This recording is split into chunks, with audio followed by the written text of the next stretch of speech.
Welcome to Reality Check. I'm your host, Nate Thorne. I'm here to check your reality. Make sure you're on the same page as the rest of us. Today on Reality Check, we're going to look into the migrant crisis and how it's linked to other world events and see what's really going on. Because I heard people asking, for instance, like Alex Jones asking his revered guests what they think is the true reason for the migrant crisis, because the public version of what's going on and the truth are always two different things. So I still have yet to hear a satisfactory answer, so I'm just going to make a video and answer it.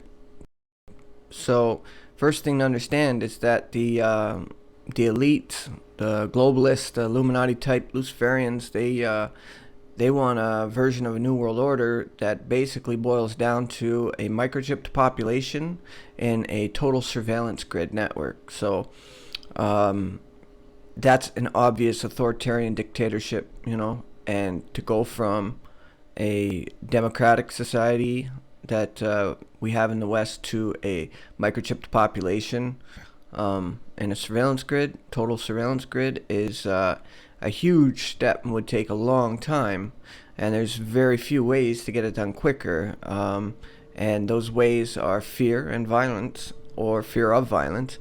And basically that's what 9/11 was the event that was supposed to get us all afraid of the big bad boogeyman of radical Islamic terrorism and have us give up our liberty for security.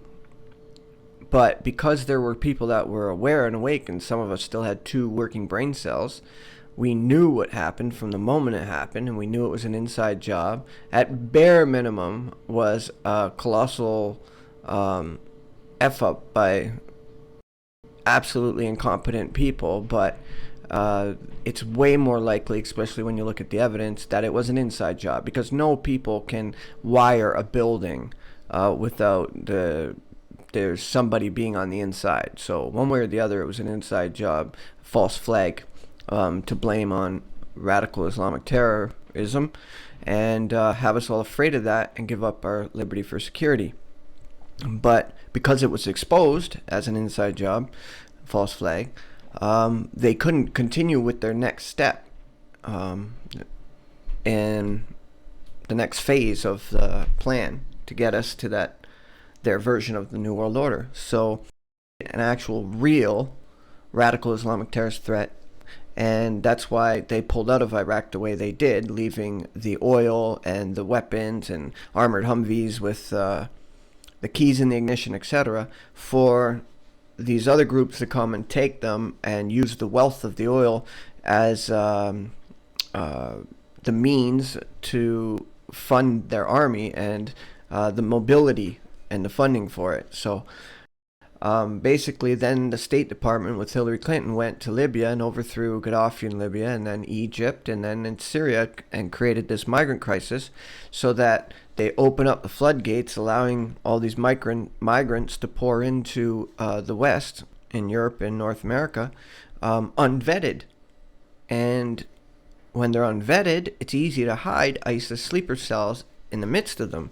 So that's why the migrant crisis has occurred, and that's what this is all about, is to bring in the actual real radical Islamic terrorist threat.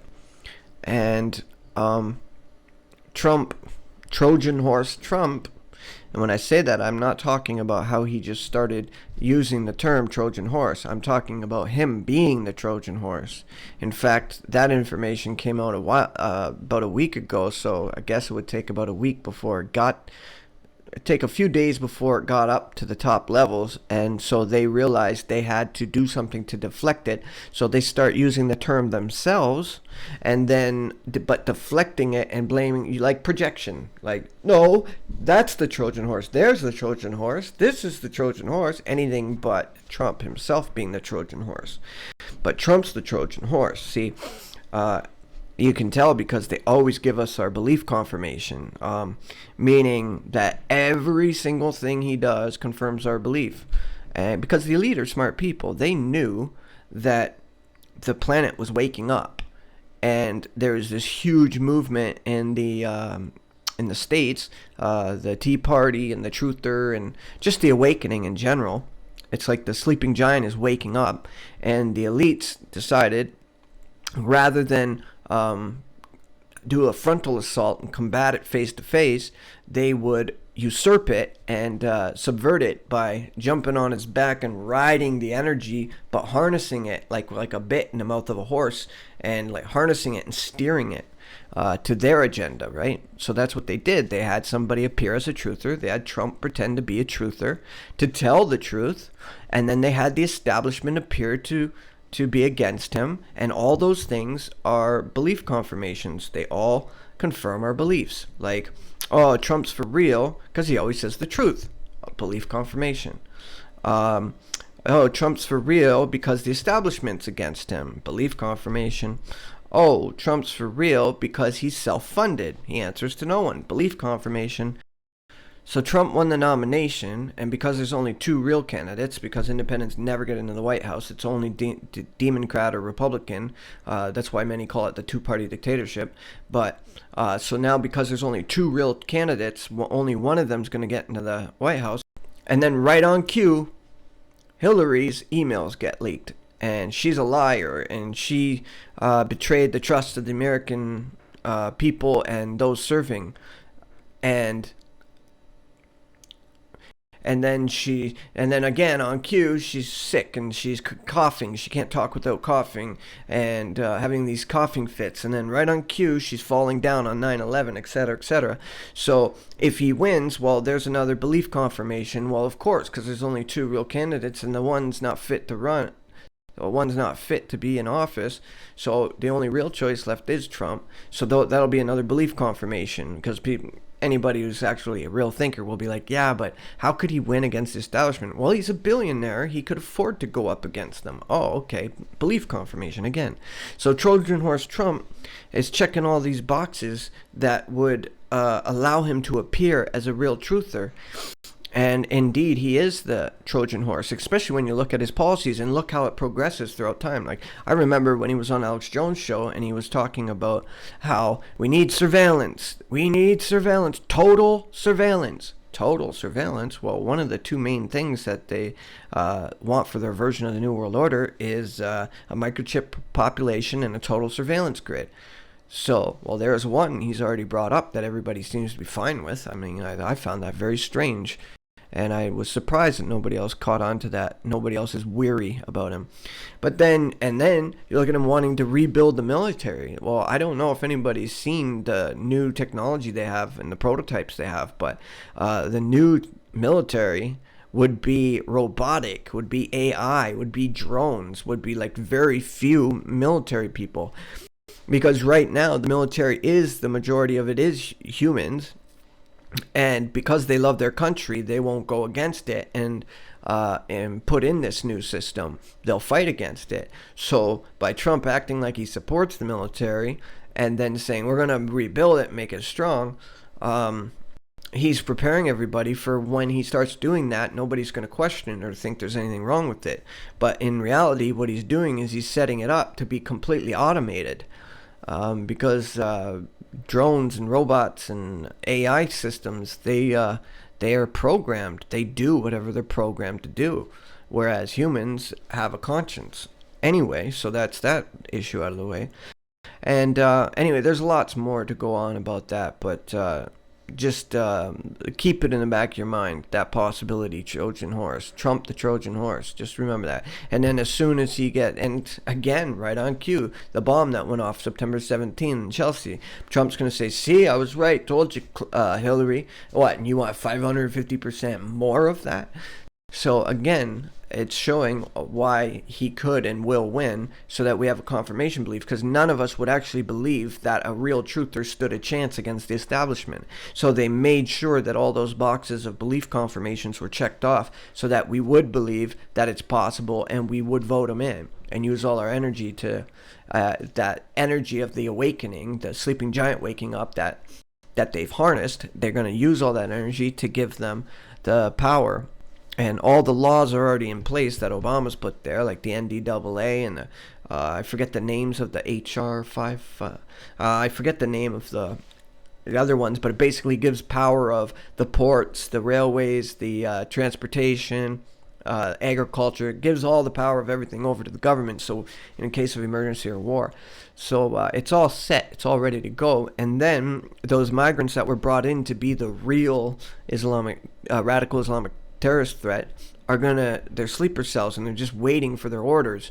And as we all know, the CIA created Al Qaeda, funded and trained Al Qaeda, and then that it basically warped into Daesh and then ISIL and then ISIS, and they changed the name to try to confuse us and hope we don't connect the dots. But ultimately, it's still puppeteered by the same masters, and so now they've brought them in. So their sleeper cells are waiting for their orders. So then right on cue, it's boom. See, look, they can hurt us. I told you this was a threat and it's a real thing. But then it's like, and the other one that didn't go off, they get the best of both worlds, because it's like, boom, look, told you there's a threat. But look, we can protect you from it. So it's the best of both worlds, so that they're conditioning people to be ready to give up their liberty for security. And then once he does get into office, you're going to see it like clockwork, to the point of where it's almost a daily thing. And then alongside it, Black Lives Matter and the race war kicking off, so that America's in a complete disarray, so that they can declare a state of emergency, martial law, and then go door to door confiscating guns and say, don't worry, when order's restored, you'll get them back. Hey, they'll even have paperwork to fill out to make it look legit, like you will get them back, but wink, wink, haha, nobody's getting it back. Once the American people are disarmed, well, then it's nothing to force the next phase on them, which would probably be mobile RFID chipping stations. And remember, not most, but a lot of people are already microchipped. So many were chipped under the Obamacare. So many are chipped because of their work. Their work makes them get chipped. It's a lot of young people get chipped for biohacking, or for those VIP clubs where you're a VIP member and you get your drinks paid for if you get chipped. So there's all kinds of people that have been chipped in the last 15 years. And so we're probably close to that 50% tipping point, that balancing tip of the fulcrum balancing point, where once you get close to it, it's so easy to force the other half, because they have no problem supporting the government in the process of changing the society into a microchipped population and forcing it on the other half that aren't chipped. So I'm sure we're very close to that 50% point, if not 40%, but a lot of people have been chipped. A lot. So that's basically it. That's it in a nutshell.